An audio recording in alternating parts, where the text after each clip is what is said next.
Hey, everybody. Welcome back once again to the Retro Wrestling Review USWA podcast, coming to you from the Retro Wrestling Archive in Gadsden, Alabama. I'm your host, Gene Jackson, along with producer Smokey behind the scenes, making it all happen. And please help me welcome my co-hosts. First up, it's Joshy D of PG-13 Radio. Just kidding. P3 Radio. It's Josh Briley. What's up, Josh? Why is Smokey not getting you on the screen? There you are. What's up, man? I'm in here. I was shaking the handle. I couldn't get in, the son of a bitch. There How you we doing, are. man? I'm good. I got in early from EPW last night and still didn't get any sleep, but I'm here and raring to go. And I'll tell you who else is raring to go. Our other co-host, he's the owner, founder, and president of stspod.club. He's Jonesboro, Arkansas's current favorite resident, and he's Spunkalube's favorite spokesman. Sorry, Mike Needham. Spoiler alert, it's Brian Trammell. What's up, BT? Hey, Brother Gene, Brother Jizosh, how's it going, folks? Jesus, you're going to get that in one way or another. I shoehorned it. Listen. God damn. Whoop, By there any it means is. necessary. Whoop, there it is. And get Buck as my best friend, Gene, and my favorite co-host of P3 Radio. I'm doing good, guys. I'm brought to you by Spunkalube this morning and also Cash App. So if you know how poor I am right now, it's $BT at STS. If you enjoy the show, send me a couple of dollars, about $5,000 or something, you know. I'm doing good, man. It's been a good weekend. Been able to the middle child celebrated their birthday yesterday, so I was able to give some presents out, and so I felt like Santa Claus there, or Santa Claus, as we said in the South.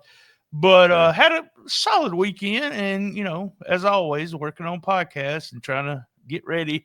You two guys are going to join me in a couple of weeks to celebrate Rocktober, so I'm excited about that. But, yeah, I'm ready for this show. I really enjoyed this again. It just seems like y'all picked the perfect year.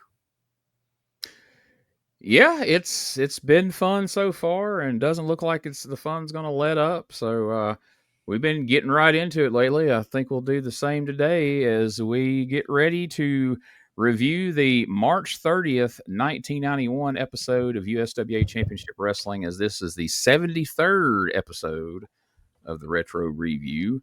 And this show opens with, you know, the classic Saturday morning energy from the WMC Studios. Dave Brown, Michael St. John preview a pretty loaded lineup. We got Nightmare Danny Davis, Superstar Bill Dundee is going to be taking on El Grande Pistolero, the World Light Heavyweight Champion, right here in the studio this morning.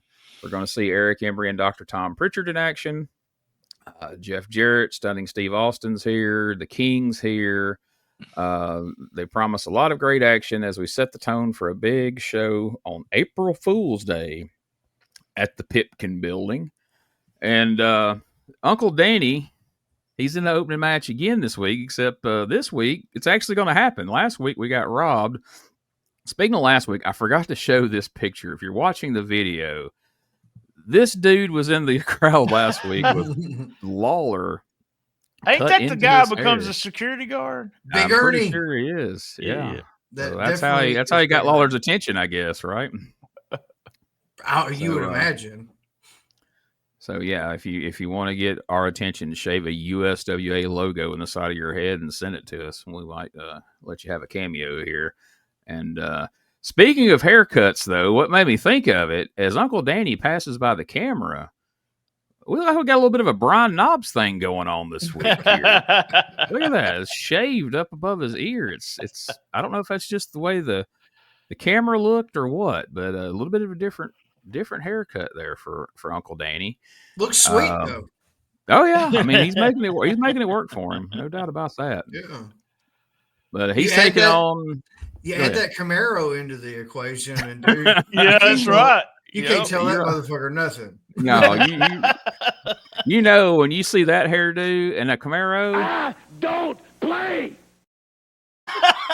That's exactly what that's telling you right there. And tell you who else found out he don't play? Sergeant O'Reilly. Yes, he did. Uncle Danny came in hot this morning. All right. He come in, he handled business with Sergeant O'Reilly. Let's take a look at like the last 30 seconds of this match and see how Uncle Danny puts him away and how freaking fired up he is even after the 3 count. Check this out. Davis is asking the crowd, hey, how would you like to see? And of course the crowd says, yeah, do it. Danny moving in. He called it a neck breaker. Let's see, and that's what it is. The neck breaker on O'Reilly. This should do it, Dave. Yeah.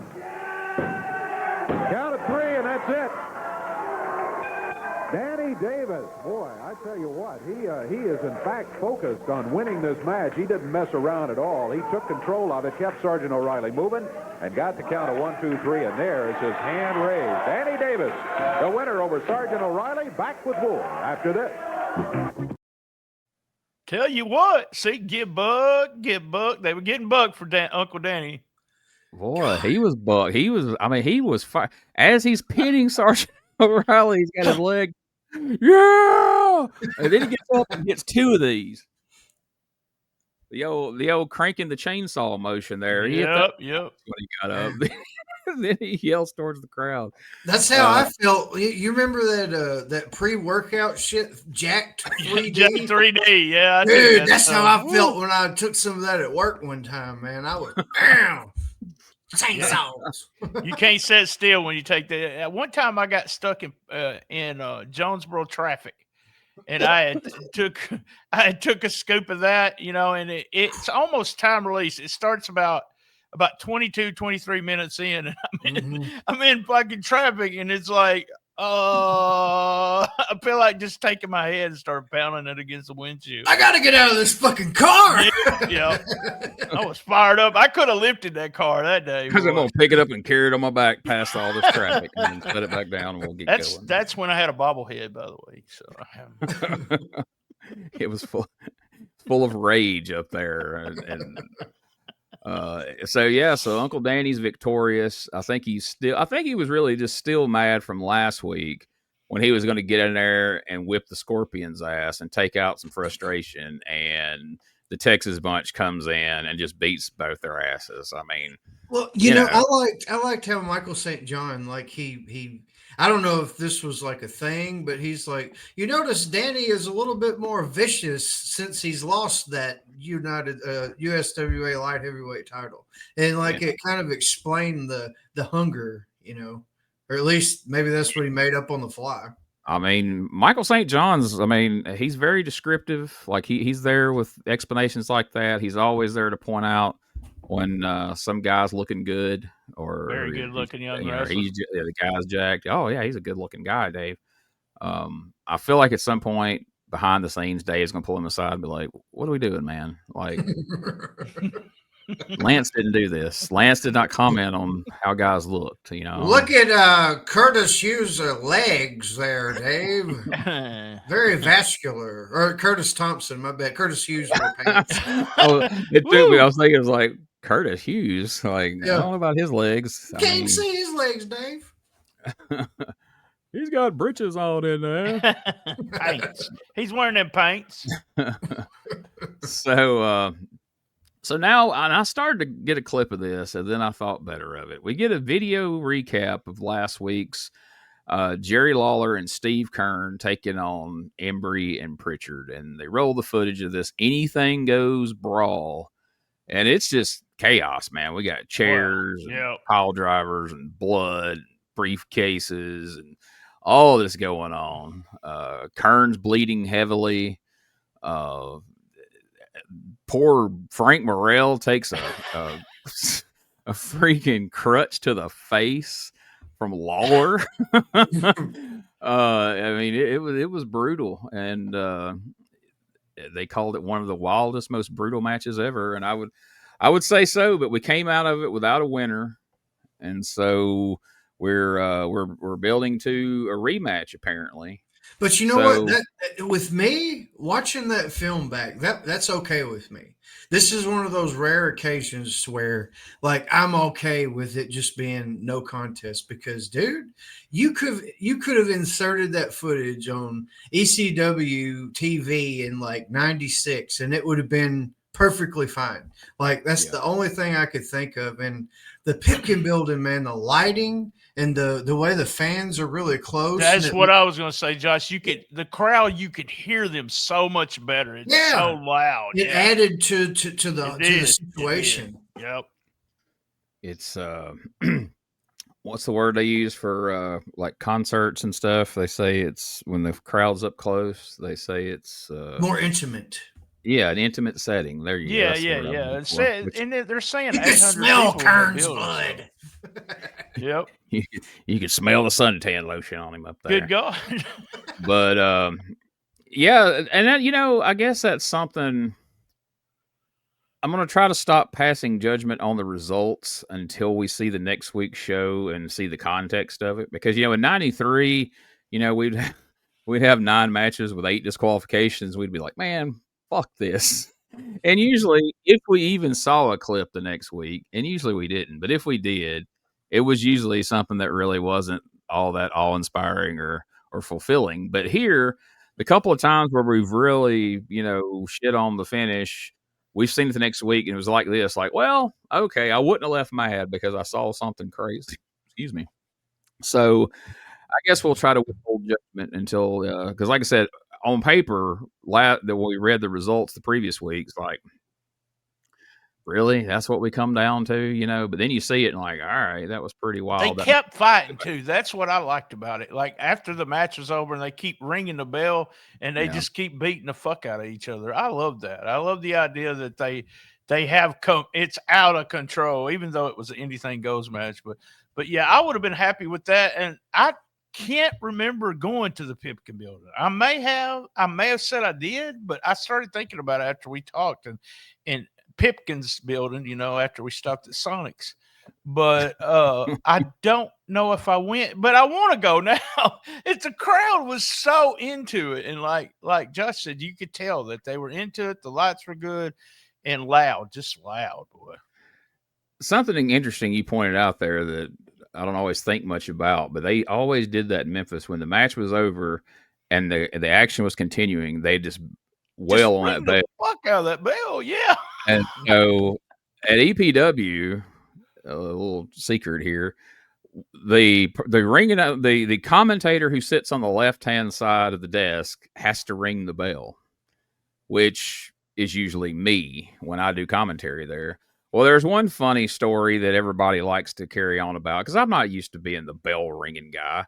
And so this match is getting ready to start, and I had a line that I had been fed that I was supposed to get in right at the beginning, but I had to wait for Jimmy Blaylock to stop talking, which, if you know Jimmy Blaylock, can be a while. So I'm looking at Blaylock like, when are you going to shut the fuck up? Well, I'm unbeknownst to me, the little referee's in the ring going, ring the bell. Ring the bell. And I'm looking at Blaylock, and this is going on. So by the time Blaylock finally turns to me and is like, what the fuck? I look up, and this little referee, like his entire head, he's got like a shaved head. His whole head is like glowing red. He looks like Coach Buzzcut on Beavis and Butthead. And he's like, ring the bell, Gene! Ring the bell! I was like, oh! Ring the bell when the match finally starts. So now, like, people constantly joke whenever I'm there, like, ring the bell, Gene! Ring the bell! And every time Cole sees me, that's what he says. But anyway, me remembering this from Memphis, they had a big wild brawl at the end to end one of the shows. And I was like, oh, we're going to do it Memphis style. I'm like, ding, ding, ding, ding, ding, ding, ding, ding. And finally in my headset, I hear Neil go, lay off the fucking bell, Gene. I'm like, oh. Like, damn it. I'm either not ringing it or I'm ringing it too much. Oh, that's funny. Like, y'all need to get me off this damn bell. But so anyway, there's a fun little promo here from Steve Kern. And I think we need to take a look and listen to it. It's not real long, but he always has like a tourist hat on. You notice that? Like he's just visiting somewhere. He's always got some random hat on. Him and Stan both would do that. Yeah. I noticed that when we're doing the 85 shows. It's usually rarely either. It's rarely you get one or the other. They were rarely ever together. And yeah, it's like this. Somebody just hand like, hey, wear this hat. I'm like, okay. But here's Steve Kern talking about what happened last week. And there's one particular line in here that I really enjoy. I'm going to see if you guys catch it and feel the same way. We'll talk about it on the other side. You know, I don't need to waste a lot of time out here talking. Last week I came out and I did a lot of talking. But you know something, Dr. Tom Prichard? You know something, Eric Embry? When you got in the ring with me, you saw what I had on my mind. You saw revenge in my eyes, and you tasted your own blood.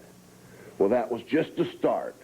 Do you think I come up here to kick you one time? Do you think I come up here just to pound on you one time? I come up here to make an impression. I'm going to make a real serious impression on you two gentlemen. You don't know how deep the love in my heart goes for Jackie Fargo, but I think you're starting to understand. You're starting to think about it, aren't you, boys? You're starting to wake up in the morning and you're seeing me down in your cornflakes. You're starting to look in the mirror and you're seeing me looking back at you. Well, it's not over. Anything goes this Monday night, and that's just exactly the way I like it.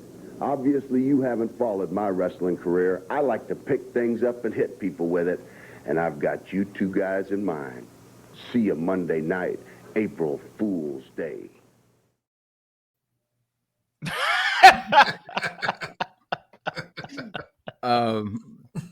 His cadence in this one was very unique. It wasn't your usual Steve Keirn interview, but I love that, you know, Bill Dundee promised the Dirty White Boy he was going to wake up and see him standing over him in his bed.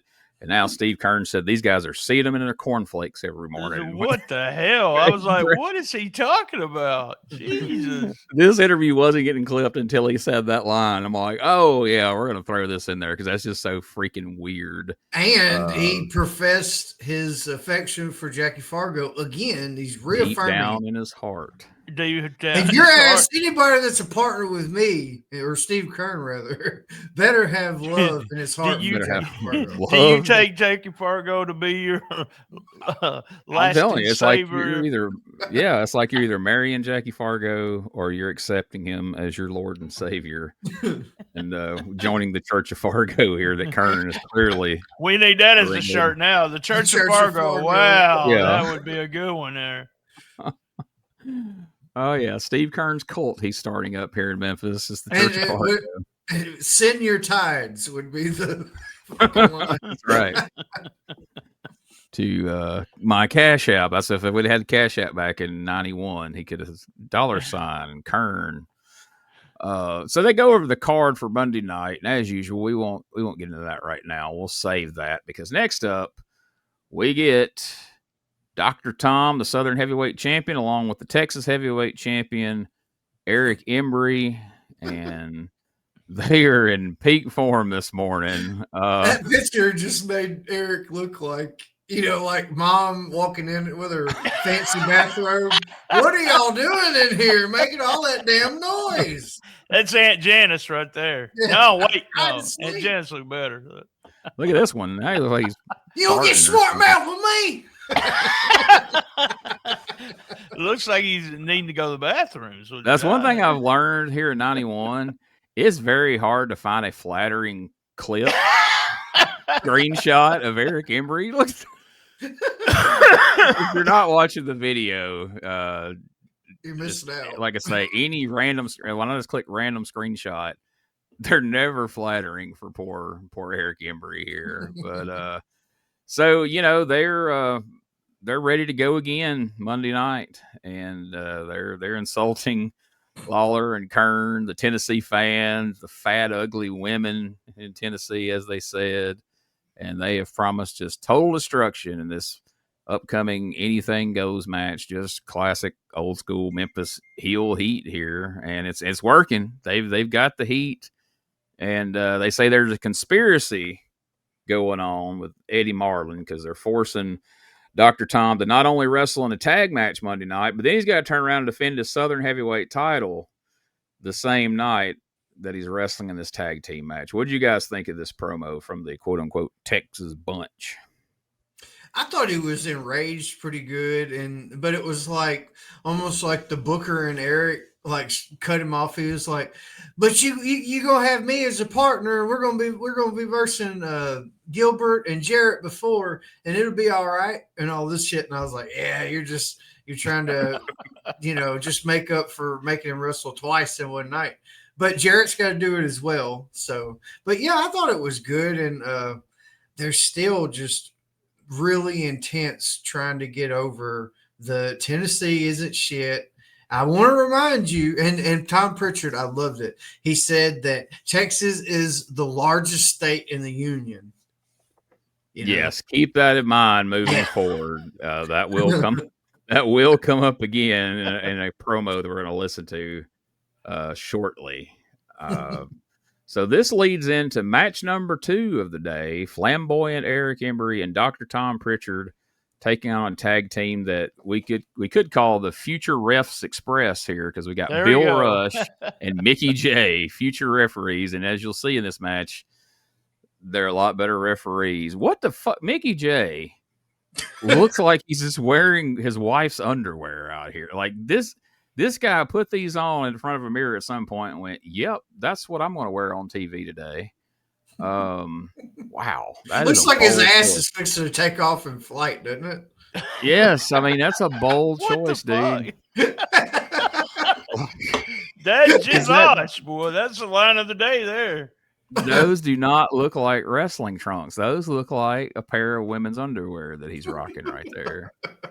Somebody probably sold him those. Like he showed up and they're like, "No, dude, you don't need long tights. You need trunks." "Well, I don't have any." "Well, I just happen to have a pair right here. $20. Okay. So I just got my Texas back. You got some boots? Well, as a matter of fact, I do. So this is just a brutal squash match right here as they just maul these guys. And let's take a look. I don't remember if I included it in the clip or not, because I'm sure you guys know what the main gist of the clip's getting ready to be. Yeah. But well, let me ask you this: is it the backdrop or the finisher? It's the finish, but I think I clipped in both. So when Tom Prichard wraps Mickey J's arm around his neck, I audibly, out loud to my cat in the living room went, "Smokey, Tom Prichard's not fixing to fucking try to superplex," or not superplex, but slingshot suplex Mickey J. This is going to be the worst one yet. And by God, Mickey J got up, and it may have been the best looking slingshot suplex Prichard has done. Yeah, but Josh is talking about that backdrop before that. Mickey J sandbagged him bad, boy. Yeah. He really did. Well, that's what Tom, made me think the suplex was going to be awful. Yes, that's what I was going to say. So you would think that the slingshot would be shitty because of the way the backdrop before was going. But Tom Prichard, dude, that's what I was going to say. Give Tom Prichard props, because he made what most wrestlers would have turned it just to a fucking bag of fucking beans, just a mess. And he turned it into something that looked almost fucking natural. He just he didn't backdrop him. He kind of lifted up in the backdrop and just kind of grabbed him by the thighs, walked around for a second, then inverted whatever the fuck, goddamn what would you call that? Inverted backdrop? Or yeah, I mean, it's kind of like what Bob Holly used to do to people. They called like the Alabama Slam, basically. Prichard may have invented it right there. Well, either way, he turned a fucked up situation into a totally natural looking thing. I wrote down Tom Prichard's cockstrong. That's what, because he was holding Mickey J up, just holding him. The only thing I can figure is when he hooked him for that suplex, he probably leaned in his ear and went, "You better get the fuck up, fatty." And after that backdrop debacle, or "You better get up, fatty." You know, he said he did it in the Piper voice, like a Piper. But I think the slingshot suplex is included. But if it's not, here is the video that I've got titled. I have to mark all these. This one's titled "Rest in Peace, Bill Rush." Young guys like this. Here's Prichard setting him for the slingshot suplex. Up and over and down goes Mickey J, and the whole ring shook. 1, 2, 3, and that's it. Lots of weight to either of them. What is that? Paul Neighbors thrown out of the ring. Referee Paul Neighbors sent out of the ring. Rush put up on the second strand of rope. Now Embry climbing the... Oh, what is this? He's going to suplex him off the rope. Can you believe this, Prichard? Oh, my Lord. Oh, not a suplex. He hit him with a pile driver off the rope. Pile driver off the rope. Pile driven. He might be dead, man. Anything goes. Bill Rush's body quivering in the ring. Here comes Danny Davis, the King, Jerry Lawler out. Night Train Jackson, Bill Dundee, Jeff Jarrett, Eddie Marlin coming out. Getting him out of the ring, there's no doubt about that. As young Bill Rush, you mentioned it earlier in the match, just a young kid. I mean, he's in here. He knows he's not the favorite when he looks at his opponents and sees Dr. Tom Prichard and Eric Embry. Totally uncalled for. The match was over. They had the victory. I mean, that to me, that's a reason for a suspension. Oh, I agree with you. Should be suspended. There's Jerry Lawler and Jeff Jarrett, all of them helping him on there. Lawler's been especially concerned watching him. Well, like watching you say, the youngster here. Jerry has suffered from the effects of a... Now, that pile driver, while that may be the sickest thing I've ever seen on Memphis TV besides Lawler getting hit with a car, my two favorite parts of that video is, number one, Eric Embry going over, he might be dead. That was tremendous. And then the other one was Uncle Danny reaching down like a kid poking a dead dog with a stick and poking him on the side like, you live? You live? I love it. Oh, my God. What about Bill Rush? Do you know whether he was hurt legit, or did you? I could reach out to Bill and ask him that. Yeah, check with him and see. I should have had you ask before because, I mean, the way he was positioned and the way Embry jumped off there, I mean, it looked like his head hit for sure. I mean, I'm sure either way they were going to sell that and have him carried out because they was wanting to get over the, because after Embry says he may be dead, Prichard goes, anything goes. So, we're putting over the fact that, we can do crazy shit like this Monday night and it'll be, can't even disqualify us. So, hey, BG, that question's legit though, because fucking Uncle Danny was poking his side to make sure he didn't have vertebrae damage and he wasn't paralyzed. Maybe so. I don't was. Yeah. I'm just joking, but that may be legit. You asshole. That would be a way though, right? Yeah. If you can feel this, you're okay. Look. And Dave said the look on Danny Davis's face and the way Jerry Lawler's been looking at, this. It was almost as if they were saying this might be real. He might really be hurt here. This motherfucker dead. Get him out of here. He's dead, y'all. Yeah, that's the line of the year so far from Eric Embry. He might be dead. And he was so you could tell like it was an extreme situation because he was so jacked up. He grabbed the wrong belt. He grabbed the Southern title and walked away. And Prichard just kind of grabbed the Texas title and walked with it. But yeah, that's how he did something wrong.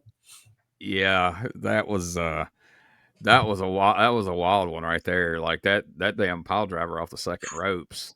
I'll reach out to Bill. I should have done that this week. I didn't even think about it because took me forever to get this watch, so I didn't watch it till yesterday.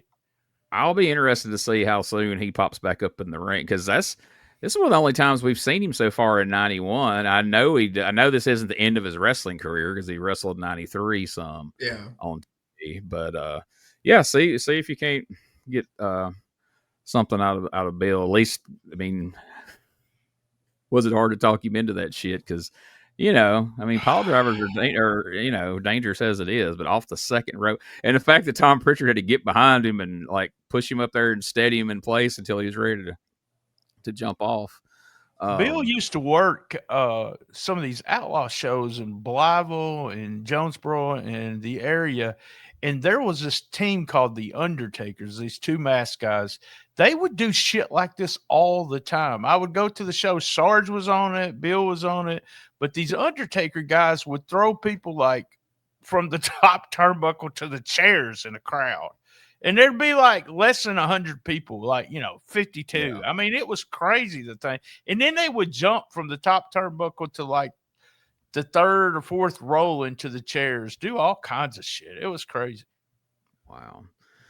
So next up, Lawler comes straight over to the desk after this, and he's pretty hot. Like I didn't really think Jerry Lawler would get that mad about a jobber getting pile driven off the second rope, but he's pretty damn fired up about it. He's disgusted by Embry and his actions, and he brings up once again, God damn it, I was trying to take some time off. I come out here and ruined the buildup of the unified title match by talking about how the doctors told me I needed to take some time off.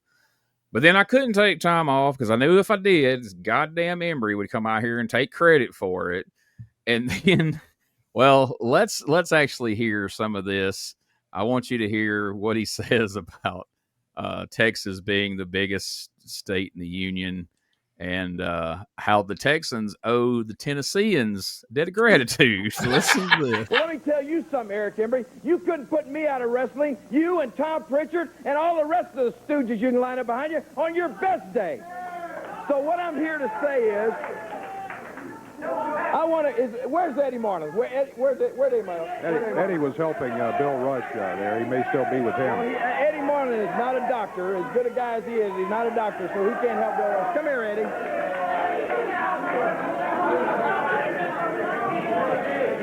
Eddie, I don't know if you've been able to hear the conversation here. I know you've been helping Bill, but I got a guy back there that's hurt now. Well, I realize that, Eddie, but you don't have a doctor's smock on. You're not a doctor, so that kid needs a doctor. So call him one, and you need to be out here because I got a little proposition I want to make to you.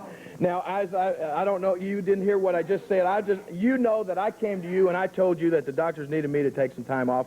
And I came out here after intending for that title match to be my last match for a while. But then Eric Embry comes running his mouth about he's retiring the king and he's putting me out of wrestling, and I'm not going to stand for that. I am not going to take that time off and have Eric Embry running around telling everybody that he retired me, because you know it ain't so, and I know it ain't so, and Eric Embry knows it ain't so. So here's my proposal. I want you to just add a match. One little match, me, Eric Embry, nobody else. Just me and Eric Embry, and let him bring that precious little Texas title of his to the ring, that little belt of his that he's so proud of, the state of Texas. They're so stupid. They're out here thinking that Texas is the biggest state in the union. Let me tell you something, boys. There's a new thing called Alaska, you idiots, in case you've ever heard of it. That's the biggest state in the union. And you know, what he doesn't realize, he needs to do a little history lesson. He needs to check back on the state of Texas, and you'd realize that the biggest city in the state of Texas is named after a Tennessean. His name is Sam Houston. And if it wasn't for him and people like the volunteers from the state of Tennessee, you would be a Mexican, Eric Embry. Do you realize that? You wouldn't even be an American. You'd be a daggum Mexican. Because that's where Texas would be if it wasn't for the people from the state of Tennessee going down to Texas and bailing your rear ends out. Now, I want Eric Embry, just me and him in the ring, and I'm going to show him once and for all that he ain't going to retire me, because what I'll do is I'll retire him and I'll retire that Texas belt at the same time. Can I get it, Eddie? I'm not asking you to change the card. I'm not asking you to take any matches off. I'm just asking you to add one match. Well, I agree. You know, we've got to do something about Eric Embry, and I do have an open contract on him, so we'll add the match. The match will be signed. We now got I gotta go take care of Bill. All right.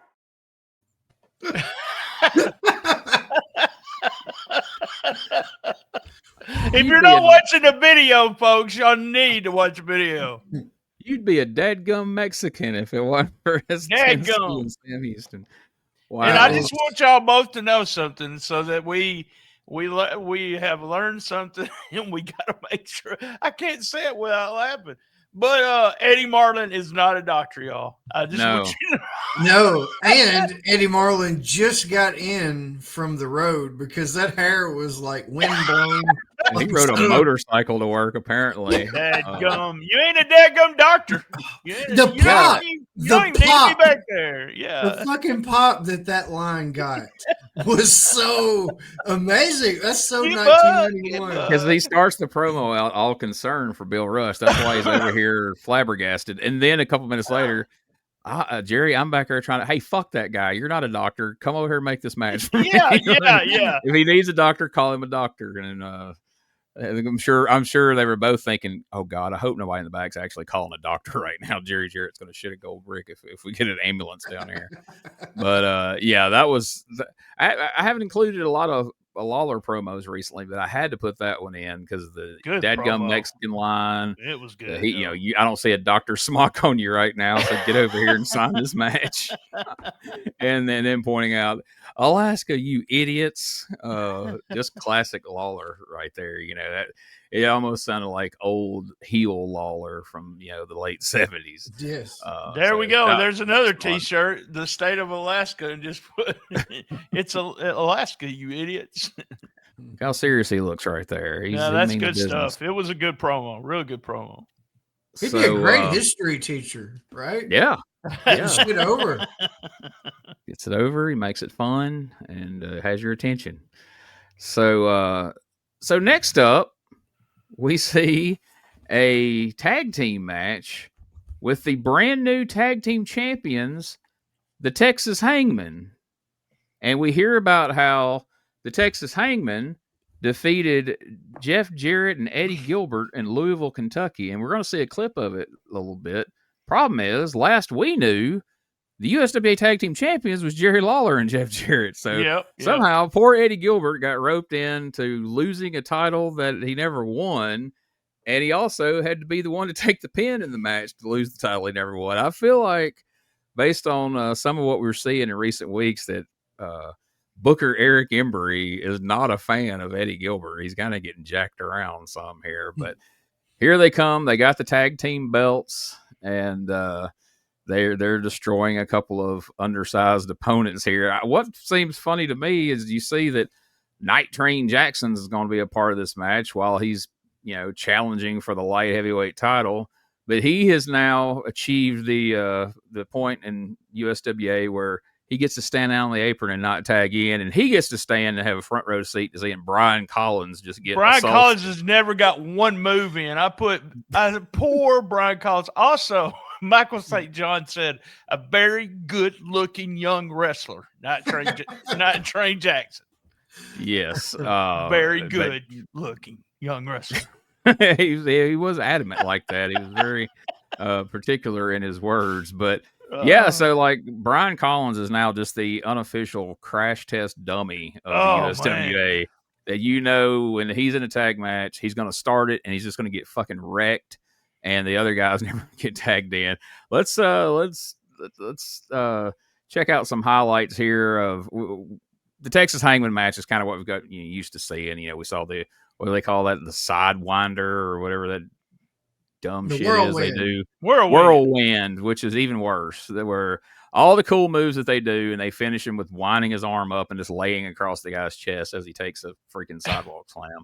So the Texas Hangman, they get the win, and we get to see some highlights here of them winning the titles. But now I want to see if you guys have the same take on this clip as I do. So we're going to watch the clip that they say shows that the Texas Hangman cheated and that the wrong guy got the pinfall. But I say this video exonerates them here. Check this out. We'll see what everybody's opinion is once we watch it here. The Hangman off the rope for momentum. Goes down for a headbutt. Finds no one at home. As the Golden Boy tries to get up to his feet. Get the tag. On hot stuff, Eddie Gilbert. The Hangman over, tags out.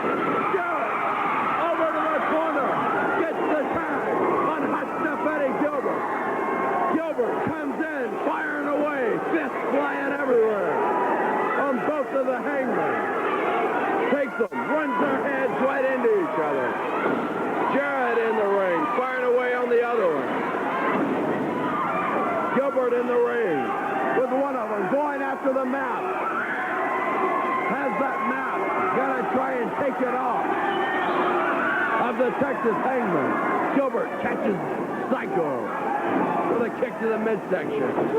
Fires him off with a rope. The hot shot right off the top rope. A patented move invented by Hot Stuff Eddie Gilbert. Puts the Hangman outside, but look at this. The other one climbs up in the ring, scoops Gilbert up, using the ropes for momentum, using the ropes with the leverage, pins Gilbert right in the center of the ring. Now, maybe I got confused somewhere along the way, but wasn't the one that ended up getting the pin the one that started out legal to start with? Yes, I didn't notice that until you just said. I went on along with the commentary. They did the old switcheroos, what I wrote down, and Eddie gets pinned. But that guy that went to the outside at that point was the legal guy. And then when the other guy went out, yeah, you're right, Gene. Yeah, the guy that took the hot shot wasn't the legal guy. No. Oh. And it ended up back to the legal guy. But anyway, they were all switching in and out. And it was, So the story is here. We need 2 referees, so there won't be no switcheroos going on. And we actually, I didn't clip it, but we actually hear from the Texas Hangman this week. They cut a promo here as they're very proud of their newly won belts. Dave is not amused, as you can see. Did you hear the line kicking and scratching? Yeah. I have never heard that line. I was kicking and scratching. What the fuck? I was like, that must be a Texas thing. Well, no, I think that's where they're from. They think Southerners would say. Well, totally not kicking and scratching. Yeah. All right. We'll accept that answer. At one point here, he's got some David Carradine action going on here. Good God. That's a fucking awesome visual, though. It is. Yeah. Those guys, I love. We've said this ever since they came, but that mask, suits, the whole 9 yards. Big fan. Absolutely. I definitely. When we think back on like the dog catchers and the war machines, I like, man, Texas Hangman are just levels and levels and levels above those guys. Like, I think I'm sure that's what they had in mind when they brought those other guys in. Like, it'll be like when we had the Texas Hangman and all those classic mass tag. No, it's not. It's more like you tried to push Rough and Ready than having these guys back. But I it's kind of odd that poor Eddie Gilbert had to drop belts he never won. But I'm not upset that the Texas Hangman are the new tag team champs. We got there a little quicker than I thought we might. But so at this point, even though they're kind of loosely, I guess, associated, you never see them on camera together very often other than these wild brawls. But now the Texas bunch have the Southern title, they have the Texas title, and they have the tag team titles. So there's only one other title that they're looking for, and that's Jerry Lawler's unified title. But if you'll notice, we talked about Lawler wrestling Embry for the Texas title. He wasn't carrying the unified title this week. He didn't mention the unified title other than his Terry Funk match, and it's not on the line in this special added attraction against Eric Embry. So I find that interesting. I find that maybe that's kind of telling to how this match is going to play out, perhaps. I don't know. We'll see. We won't try to get ahead of the story here. But next up, we hear where USWA is headed. They're going to be going to Clarksdale, Mississippi, Ripley, Tennessee, Brownsville, Tennessee.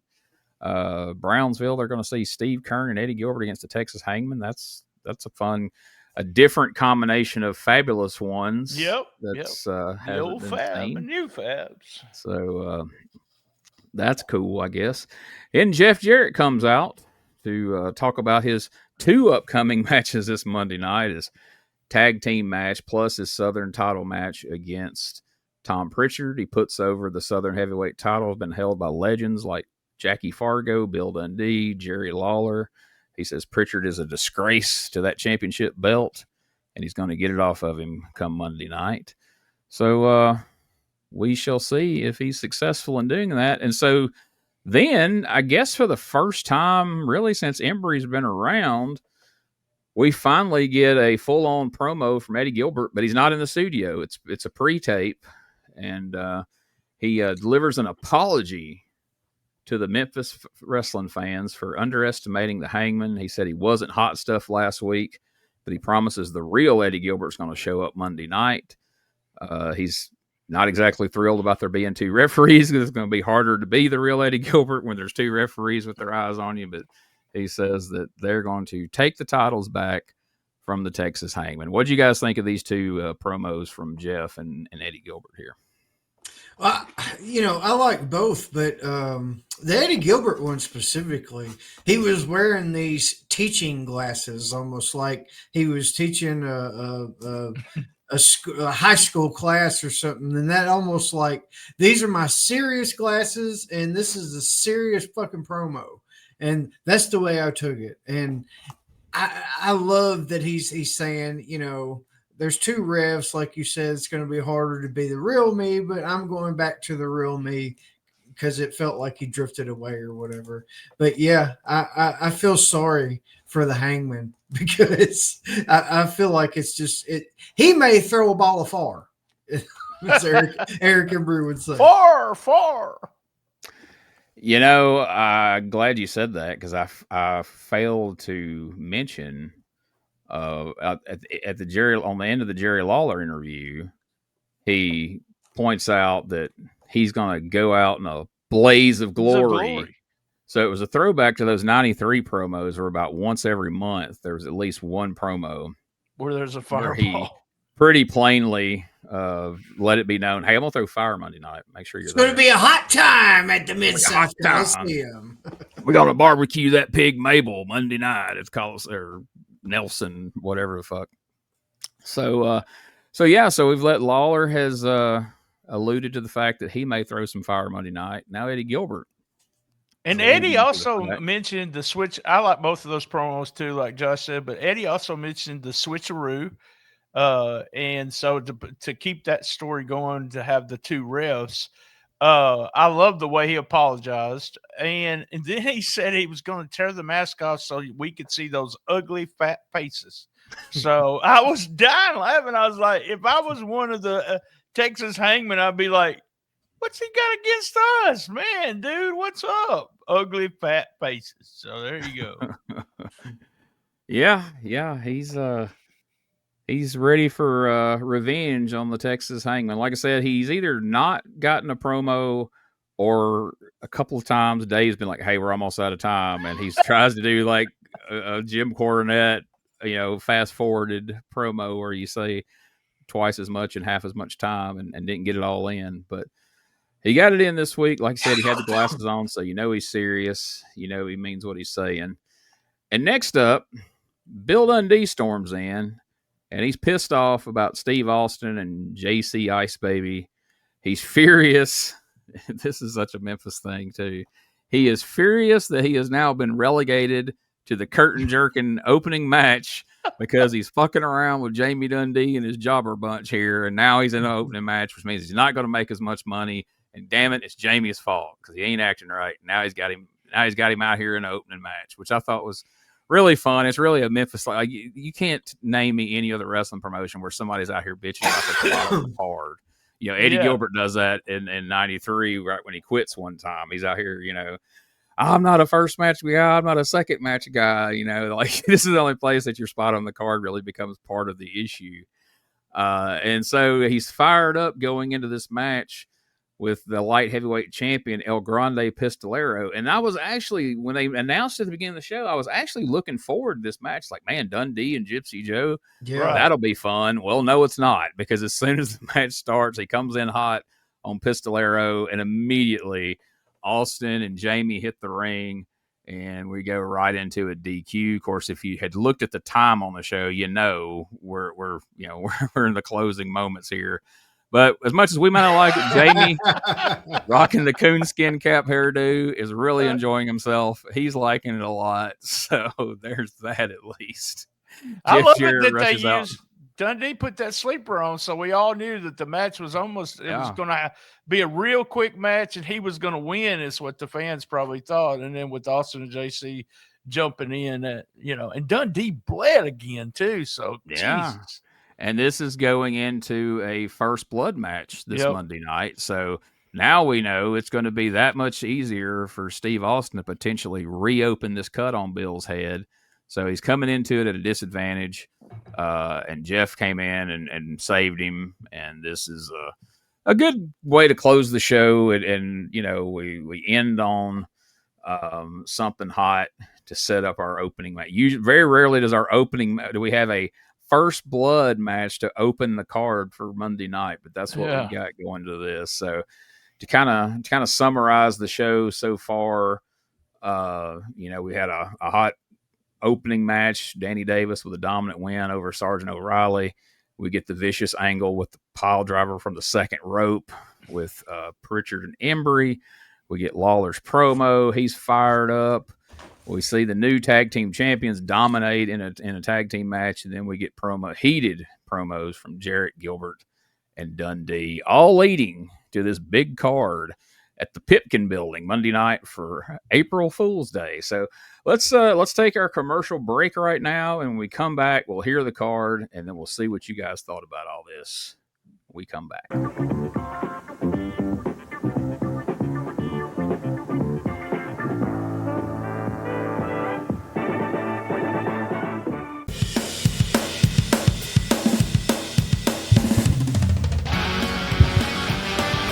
Tired of the same boring wrestling podcast? Need something with attitude, chaos, and maybe just a little cussing? That's STSpod.club, and we got it all covered. We've got wrestling weirdness with WTF News Desk, 5-minute time limit, and the Southern Fried Brain of me, BT, stirring the whole ship. We also have rolling into Memphis every week about the current Memphis wrestling. Interviews, hot takes, and wrestling outrageousness so wild it might get you banned in 12 states. That's right, it's SDSpod.club or search all podcast catchers for Shooting the Shiznit, where wrestling podcasts grow chest hair. Not sure what that meant. Love my mama.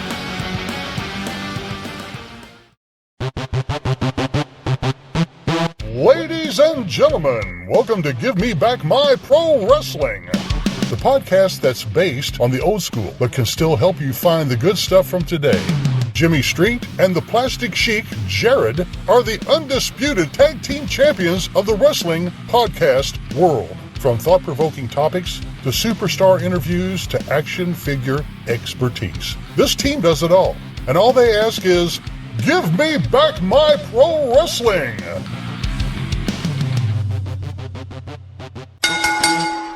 Every other Thursday, wherever you listen to podcasts. Hey guys, Ray Russell here. Lots of new stuff happening here at WrestleCopia. If you haven't checked out our website at WrestleCopia.com, it's a great way to keep up with the latest episodes of all of your favorite Copia programming, from the Wrestling Memory Grenade to Regional Wrestling with the Territory Talk, the Wrestling Stoop with the legendary Bob Roop, and of course all of those programs also available at your favorite podcast streaming platforms. And if you want to stay up to date with everything going on in the Copia world, all the latest news, random thoughts, fun videos, pictures, and more, make sure to join the more than 33,000 followers over at Facebook.com/Wrestling Grenade. Don't be left out. And last but definitely not least, it's what keeps the entire machine going. I'm talking about Patreon.com/WrestleCopia. We appreciate your support in helping us pay the bills to keep the WrestleCopia Podcast Network running and enabling us to continue to bring you all the quality programming that we offer. All right, guys, we're back, and I guess let's let Dave and Michael St. John tell us what all this was building to today for Monday night. Bill Dundee will be going against stunning Steve Austin. Austin will have J.C. Ice in his corner. And this one, the first man to draw blood is the winner of the match. The first man who's bleeding, of course, is the loser of the match. First blood match, Bill Dundee and Steve Austin. These two have been going at each other for several weeks now. J.C., or Jamie Dundee, is the reason for all of that. You see, he is going to be in Austin's corner again as Austin goes against Dundee in this opening match Monday night at the Youth Building at the Fairgrounds. World Light Heavyweight title will be on the line then against the hair of Night Train Jackson. El Grande Pistolero will be going against Night Train in this match. No disqualification. It must be a winner, and the World Light Heavyweight title is on the line. Then a return, a 10-round karate glove match. Going to be 10 3-minute rounds scheduled here. Uptown Runo, but with a little different twist this time, has Bill Dundee in his corner as he goes into this karate glove match against J.C. Ice Baby. After that, there's going to be a match with two referees, Jeff Jarrett and Eddie Gilbert in against the Texas Hangman. What can we say that we haven't already said about this wild Texas Hangman bunch? Then the Anything Goes match. Steve Kern mentioned it. That's what it's going to be. Lawler and Kern back again. You saw the videotape just moments ago of how wild that one was last week. Well, Eric Embry and Dr. Tom Prichard from Texas with Tojo Yamamoto in their corner will be stepping into the ring in the Anything Goes match. Building may not hold that one. Southern title match then comes up. Single match. Jeff Jarrett will be back to go against Tom Prichard with the Southern heavyweight title on the line. So we don't have it in that clip where they advertise the matches. That was before Eddie Marlin came out and added Jerry Lawler versus Eric Embry for the Texas heavyweight title. So, all right, having watched the show and hearing the card, what was your least favorite part of this week's show? Well, I feel like I'm saying this over and over and over again, but it's absolutely true. I struggle to feel like whatever I'm picking is what I dislike because it's so minute. I feel like it's bullshit. But either way, what was the biggest letdown, I guess you would say, was I thought Bill Dundee versus El Grande Pistolero, you was at least going to see a little bit of back and forth. And we saw just a smidge. And, you know, knowing what we know now, we know who El Grande Pistolero really is. And then the reputation Bill Dundee as well. There's so much hope in that. It's like, well, I know Bill ain't going to put up with no bullshit. You know, you're trying to stiff him, he'll fucking – and then the same thing with Pistolero as well. And then, you know, there was a tiny bit of it. You got a glimpse because Bill Dundee tried to throw that real quick punch that he'll do that almost like just catch anybody off guard. Pistolero was like a ninja. He was like, bam, he blocked it. Both hands blocked it. It was like trying to get it in real quick. But cut short by the Texas boys. Or not Texas boys, Jamie and Steve Austin or whatever. But either way, that's so minute. I feel like it's not even a valid complaint. I agree. I just put that, and also, you know, maybe give Brian Collins some moves. That's what I put down.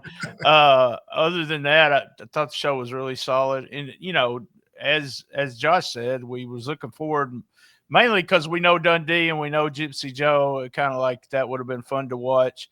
But it was one of those things where you didn't have a lot of time, and this was to build for the first blood match. So I understand why they did it. But, yeah, I mean, it's hard to pick something that you don't like about this show, the way it's flowing. I agree, and I'm thinking that probably, I mean, I'm sure they didn't have a full-on match plan, but I feel like some things probably ran over that necessitated the Dundee and Pistolero match to get cut down. I feel like the selling of the pile driver and Lawler's promo probably went on a little longer than maybe it had originally been intended, but it was fine. We got where we needed to go, so I can live with it. What was you guys' favorite part of this show?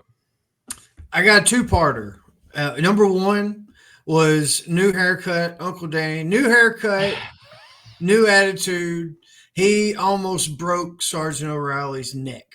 Like, I looked at that, and I tried to slow-mo it and all that, and I'm thinking, how is he protecting the neck? Couldn't figure it out. Kudos if he really did. But he's not. Right. That's what I'm saying. If he really did, I mean, he's great. Look at this again, folks. If you're watching the video, we're not gonna watch the whole clip, but just watch the first part of this clip. Watch Sergeant O'Reilly's head pop up after this neck breaker right here. Davis is asking the crowd, hey, how would you like to see? And of course the crowd says, yeah, do it. Danny moving in. He called it a neck breaker. Let's see, and that's what it is. But neck breaker on O'Reilly. Oh, that's nasty. I mean, they're shoulder to shoulder, which does protect him for the most part, but still, it was rough, dude. It was so rough. Yes, that's number one. One of my favorites. And number two, I mean, come on, the DD, not fucking DDT, pile driver off the second rope. What the fuck? That's like, it made me feel like the first time I saw the Super Bomb. You know, yeah. Holy shit, you know, and that's a great trust that Bill Rush had to instill in Eric Embry, man. It, like you say, did he really get out of that just unscathed? It's hard to believe that Sarge and Bill Rush didn't meet up at the emergency room after the show. We'll be putting those clips up on the Facebook page for people to check out as well, in case they don't see this video. BT, what's yours? I think my favorite part is last week was the clips, and this week clips from the Pipkin building. Just the noise, the especially. I mean, if you go back and look, even with the Gilbert, I talked about the first clip being real loud, but when Gilbert made that hot tag, if you go back and listen to that crowd was so into that. I just love those clips. I mean, it doesn't look much different, the way they got the camera and everything. If you were not told it wasn't a Mid-South Coliseum, you only go know it's not the Mid-South Coliseum when they turn the lights on, kind of thing. Right. But man, you can tell that crowd is just up close, personal, and loud. I love that. I absolutely love that. It reminds me of the Nashville crowd. If you're ever in the Nashville building, that Nashville crowd, you could feel someone do a drop kick or a arm drag or whatever. You could actually feel the crowd. So very good. That's what I liked. So, what's the verdict? Are we buying a ticket to go see this week's card? Absolutely. I mean, the playback of the Pipkin building, Steve Kern and Lawler versus Prichard and Embry, that was the perfect infomercial for next week. Is like, look, Steve Kern's already pissed off, and this is only going to get worse because there were rules to the match last week. You saw how out of control it got. Now the chains are off. Anything can happen. You know what I mean? So yeah, I'm going to go just for that match alone, and then that fucking masterful promo Lawler cut. And just how I'm going to make an exception on my vacation. And I'm going to come back in one more time to whip your ass. And I'm going to vacation you permanently, bitch. I love that shit. Like Lawler, it was so good. And, Embry was, I wouldn't say that it was like a great retort or he didn't really have one for that Lawler promo, but even coming out there before, He did. I forgot to mention these two pictures here that I showed. This promo went on during the Texas match. I love the way they do that. And so they cut away from some of the Hangman's repetitious moves to show Embry's promo, which I thought was another bit of evidence that the show was running along somewhere along the way. Because I mean, they just put the camera on him and just full on turned the middle of this match into an Eric Embry promo. Shit, I forgot about that. He did get to retort that. I didn't mean to cut you off there. No, you're good. That reminded me. I meant to point that out when we went over the Hangman match, and I got sidetracked with him winning the belts and all that jazz. But anyway. Yeah, I completely forgot about that. But either way, yeah, I want to go see just even those two matches. And fuck, Eddie Gilbert's pissed off real good as well. So I think it would just those three matches would be worth it. I'm with Josh. I'm going to, the Memphis show. I was even talking about this to the wife. We know what the Memphis show is. It's an advertisement or a infomercial, like Josh said, for Monday night. That's all it is. It's to set up the angles, it's set up the interviews, to set up the angles, the stories, and everything to come out Monday night. And they did a fantastic job doing that on this show all the way to Dundee. The first thing I said when I seen the card for Monday night, I was like, why is Dundee on the first match? And then Dundee comes out with that promo and goes, I'm on the first. I was like, I wonder if he was really pissed about that. But yeah, I would be wanting to go to, to see what they're going to do. And then, they're also talking about this could be one of Lawler's last matches, blah, blah, blah. But I tell you what makes me want to go to the Pipkin building is those clips. I want to be part of that crazy crowd. So, yeah, I'll be there. Yeah, it's odd to me that Dundee and Austin in a first blood match is the opener, but Bruno and Jamie are like the third match. Yeah, I thought that was weird too. Yeah. 12 round karate. That has to be why they're like number 2 or 3 though, because it's like 10 rounds, and they specified 10 3-minute rounds. Yeah. So further punishment for Bruno. For story. All right, so We don't have the attendance, but April 1st, 1991, at the Pimpkin Building in Memphis, the opening I got the match. attendance. All right, well, let's hear it. 850 people. 850 people. That's what they said, yeah. Superstar Bill Dundee defeated Stunning Steve Austin.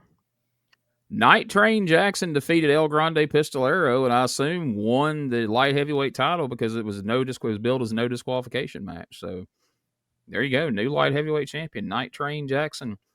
Another surprising one, Uptown Bruno defeated JC Ice in the Karate Glove match. Jeff Jarrett and Hot Stuff Eddie Gilbert defeated the Texas Hangman, Psycho and Killer. Jeff Jarrett then defeated Dr. Tom Prichard.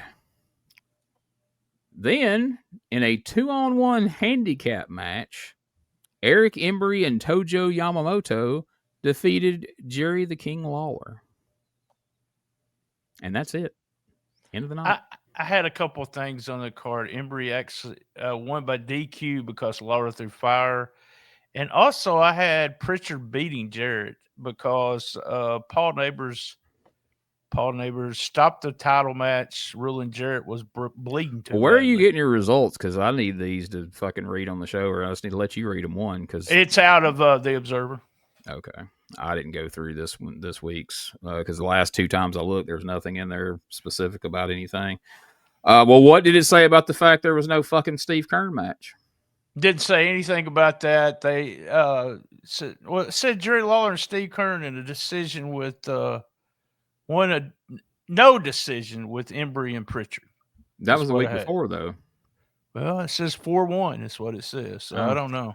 I don't know. The results I had showed the match didn't even take place, that Steve Kern wasn't there. But then again, it also showed Jeff Jarrett won. So there's a spoiler, but they also talked about the belts being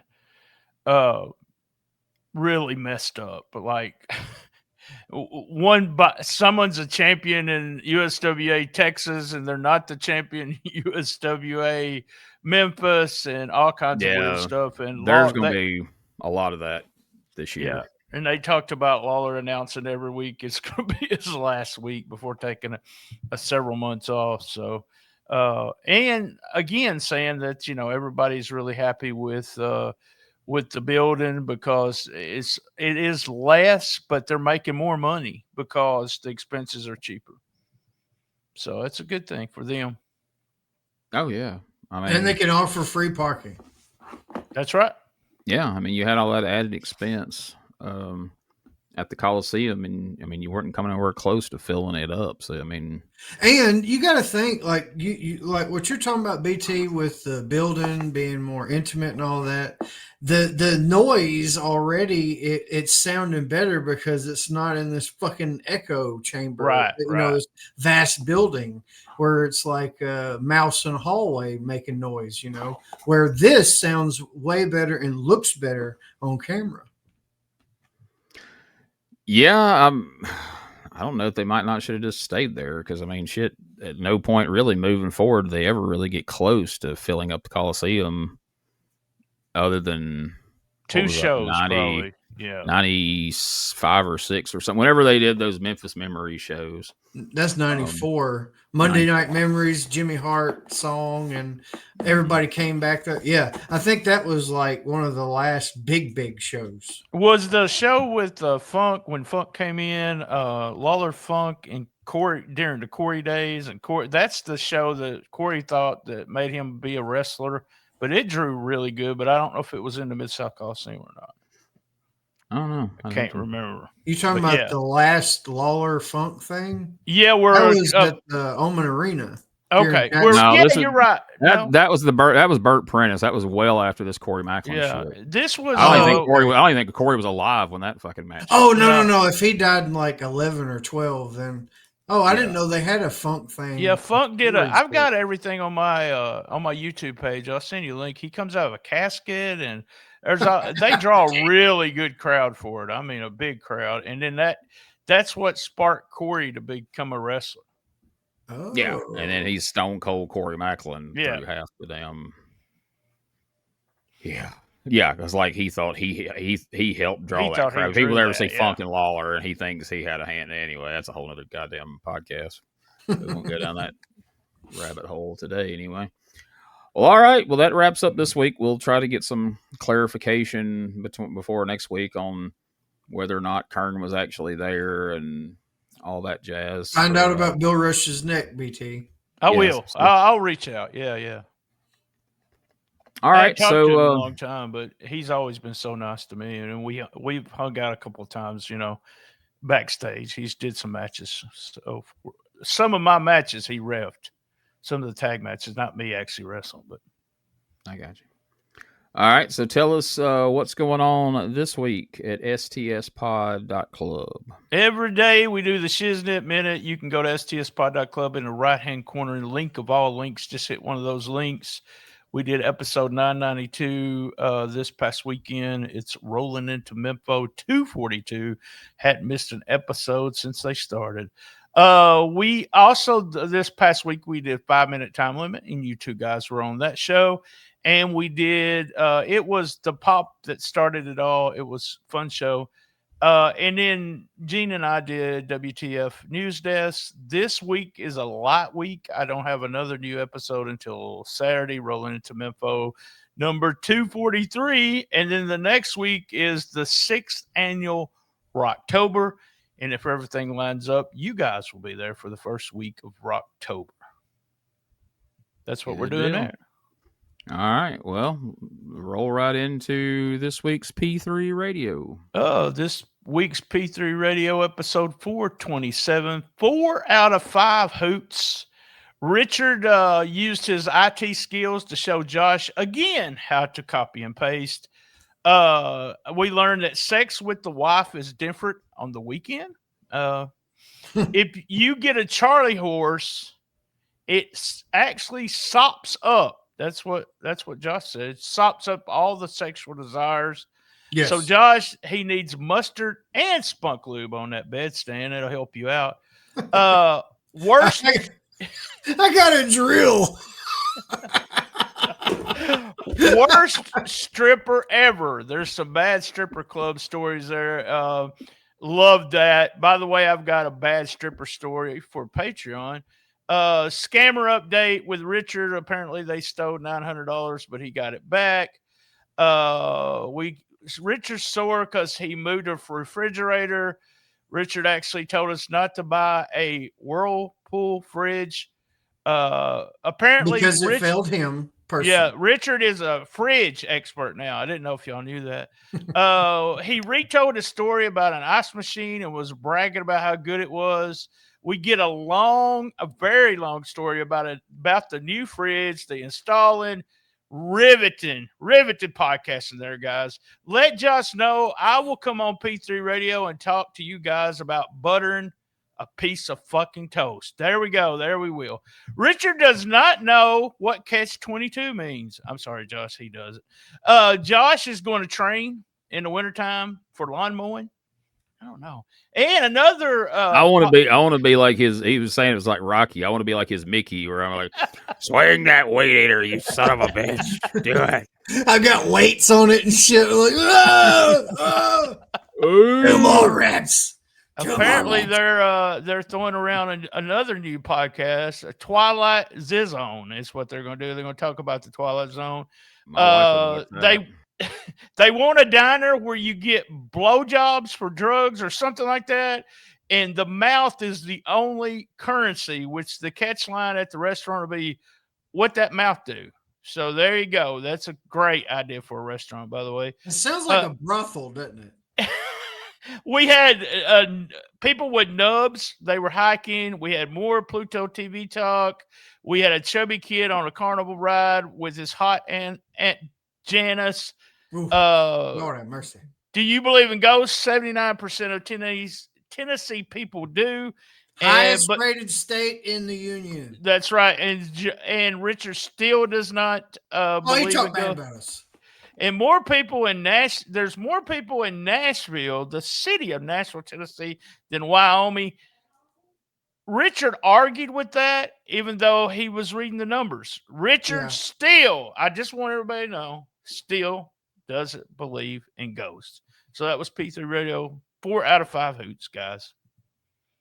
Awesome. Well, there you go. It's a good one to check out. Make sure you do.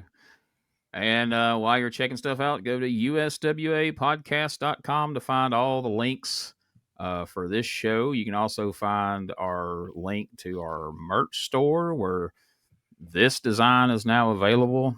If you're enjoying the Texas Bunch in 1991, you can get a T-shirt or a hat or whatever you want that on right there. So make sure you check that out. And then we have all the links associated to the show, all the social media. I'm going to have a link to my new Retro Wrestling Archive blog where you can read some of these articles I've been writing. Did one on Bobby Davis. I've got one of the first of 4 of Jackie Fargo up right now. I've been getting some good feedback on those. So check those out if you like old wrestling. And if you're listening to this show, you apparently do, at least to a certain degree anyway. You can also check out DougGilbertPodcast.com for everything associated with the Dangerous Conversations podcast with Doug Gilbert and Tommy Rich, which will be returning for season 3 before you know it. And check out the YouTube channel, youtube.com/@Retro Wrestling Archive, and join the over 10,000 people who are subscribed, and check out the 4,000 videos and adding more every day over there. Make sure you check it out. And you can join our patreon.com/Retro Wrestling Archive, where each week, immediately following this show, we record our Hot Mics post show. Or if you think we talk about some weird stuff on here, you ain't seen nothing yet. Holy crap. It's gotten even weirder now that BT has joined the fray. Plus, there's all kinds of fun stuff over there. We've got a lot of watch-along stuff over there. Right now, we're in the middle of posting up. Me and BT decided to check out the 3-match series between the Briscoe brothers and FTR. And 2 of the 3 matches have been posted up. We got the 3rd one coming next Saturday, plus a ton of other stuff that I've watched along with BT and other folks on there that you can check out. And a lot of other fun stuff that we can only post on Patreon. If you're asking yourself, what on earth could that be? Well, go check it out and see for yourself. And before we go, make sure you check out EPWWrestlingMS.com, my favorite current indie wrestling promotion in the Southeast. They're on, if you're in the South and you're hearing this, they are on television somewhere around you, I promise. And if not, you can check them out on YouTube. You'll see a familiar face there doing backstage interviews and occasionally doing color commentary. And you may see more of that in the future, just a little bit of a hint. But I guess, guys, if you don't have anything else, I guess that is going to wrap things up for this week's episode. Anything before we go? I think I'm good, Gene. It's been fun, man. Love my mama. There you go. We'll see you right here next week for another episode of the Retro Wrestling Review USWA podcast.